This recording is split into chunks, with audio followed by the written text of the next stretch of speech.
Hoy te cuento las últimas noticias, los refuerzos confirmados y qué podemos esperar del Ciclón este año. Arrancamos. Cerro Porteño llega a la Apertura 2026 con grandes expectativas. Después de una temporada intensa, el club apunta a ser protagonista tanto en el torneo local como en la Copa Libertadores. La dirigencia decidió reforzar el plantel con jugadores de experiencia y otros con proyección, buscando equilibrio y jerarquía. Estos son los nuevos refuerzos de Cerro Porteño para el 2026. Pablo Vegetti, delantero argentino, llega como el gran referente ofensivo. Gol, experiencia y liderazgo para el ataque azulgrana.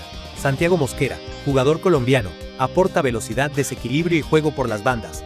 Cristian Paredes, mediocampista paraguayo, vuelve al fútbol local para darle equilibrio y marca al medio campo. Mateo Klimovic, volante argentino, joven pero con mucho talento, pensado como apuesta a futuro. Con estas incorporaciones, Cerro Porteño apunta claramente a pelear el título de la Apertura 2026. El objetivo es ser sólido de local, mejorar la efectividad en ataque y mantener regularidad durante todo el torneo.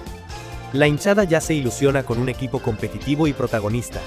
El Ciclón ya tiene la mirada puesta en su debut en el torneo, donde buscará arrancar con el pie derecho y demostrar que está para cosas grandes desde la primera fecha.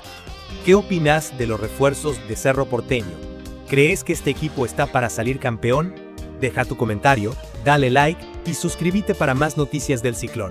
Hasta el próximo video.